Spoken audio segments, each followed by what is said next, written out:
Creo que antes que nada habría que saber que considero que al final del día toda obra es una obra site-specific. Pareciera que no, pero la experiencia física de estar frente a una obra es muy importante con relación a cómo apreciamos a una obra. Así que comprender el site específico, las obras para sitio específico, la instalación, es comprender que cada obra tiene su propio aquí y ahora. Ver la Mona Lisa en el Louvre no es lo mismo que verla en una casa o en un sótano. Evidentemente esa experiencia cambia y cambia la manera en la que yo comprendo un trabajo. Así que de una u otra manera lo que el site specific permite es primero que todo comprender que siempre hay un site specific, porque nuestros cuerpos están en un sitio específico. Y segundo, la relación con el espacio, porque la obra se relaciona profundamente con el espacio. Depende de la altura, la atmósfera, el lugar, la condición incluso social, política, económica que rodea ese objeto, que de una u otra manera termina siendo un evocador y una especie de cruce entre todas estas cosas que rodean a la obra, llámese pintura, escultura o una instalación propiamente dicha más amplia. Así que nada, en ese sentido creo que eso es un poco lo que permite pensar como un instalador y no simplemente como un pintor o un escultor. Así uno pinte o así uno esculpa, uno siempre está instalando. Ir y montar una pintura, así sea colgarla con clavitos en la pared o hacer una instalación más propiamente dicha, es siempre una obra, hacer una obra para sitio específico. Es necesario comprender eso.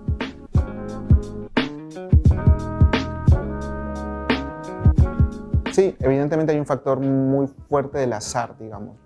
Más que del azar, diría de lo incontrolable. De hecho, particularmente creo que es lo que busco siempre, en mi pintura por lo menos, en el ejercicio de mi pintura, y es de una u otra manera toparme con ese tipo de situaciones que no puedo controlar. Hay una diferencia muy hermosa que hace Deleuze, que es un filósofo francés, hablando de pintura, y él dice el momento en que la mano se revela al ojo.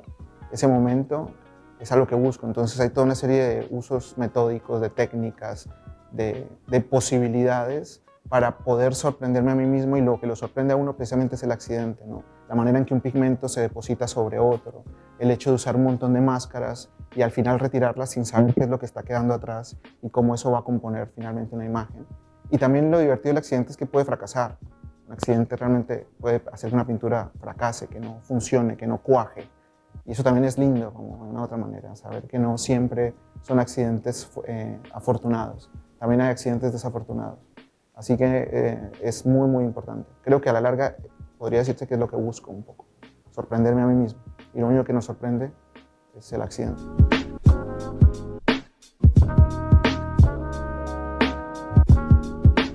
Bueno, la verdad he participado de 2 residencias específicamente, que fueron importantes. Una al principio de mi carrera, recién salí a la universidad, mandé un proyecto a una convocatoria y el proyecto no quedó, pero rebotó, hizo una especie de ricochet y terminó permitiéndome, o me llamaron para participar de una residencia de intercambio con Berlín, con la NGBK, en un proyecto que se llamaba The Intricate Journey, donde enviaban un montón de artistas alemanes a Colombia y a un montón de artistas colombianos nos mandaron a Alemania para organizar como a partir de eso una muestra. Y fue muy importante, fue como un descubrimiento también, una especie de cruce con cierta internacionalidad, con otro tipo de mirada. Básicamente es como la presencia de lo extranjero, la presencia de lo que uno no conoce, de una otra manera enriquece el trabajo y le permite a uno comprenderse dentro de un mapa más amplio, y también un poco ofrece un poco de humildad, me parece a mí, la residencia. Uno se da cuenta que está uno a veces muy encerrado en su propio terreno local y de una u otra manera la residencia le permite a uno entender que uno es simplemente una pequeña parte dentro de un gran engranaje. Y eso también da cierta sensación de humildad, pero también de tranquilidad, ¿no? Y lo otro, hace nada, acabo de volver, de hecho, de Madrid, una residencia en Madrid. Me dejó 2 cosas, una relación nueva con una nueva técnica para mí, personalmente, que es la serigrafía, con la ciudad de Madrid, obviamente, y el coronavirus, porque de hecho me contagié estando en Madrid, y mi obra actualmente tiene que ver con esas 2 cosas. Así que creo que es eso, como que las residencias es ir a un territorio nuevo, ajeno, completamente por descubrir, y también, una vez más, te puede ir bien y te puede ir mal, y todo de una u otra manera suma a la experiencia del artista.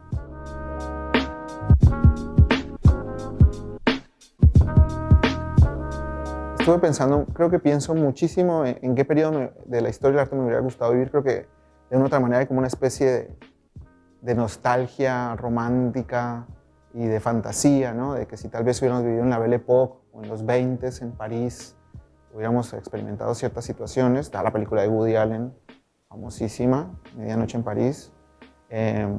Pienso también en los años 50 en Nueva York, o en los 60 en California, o en los 90 en Berlín.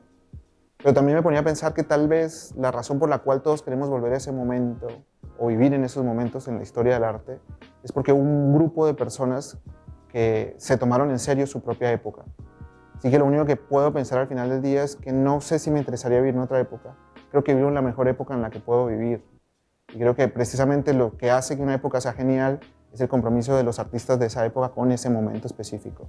Así que creo que esa gente ya hizo su parte, ahora nos toca un poco a nosotros hacer que esta sea como la parte importante. Así que nada, pensé mucho en eso y esa era como un poco la idea que se me pasaba por la cabeza. Que tal vez la obligación era poder vivir aquí y ahora. O sea, hacer un site específico de la propia vida de uno es importante.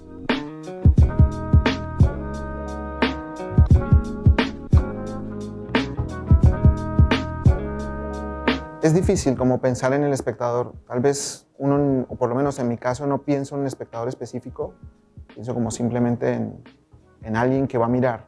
Creo que a la larga no sé si quiero que piense o sienta algo específico. Si me preguntan y si de mí dependiera, el papel o el espectador para mí perfecto es el espectador que se toma el tiempo, que mira, que se detiene, que no tiene miedo a aburrirse, que un poco experimenta de manera total la obra, ¿no?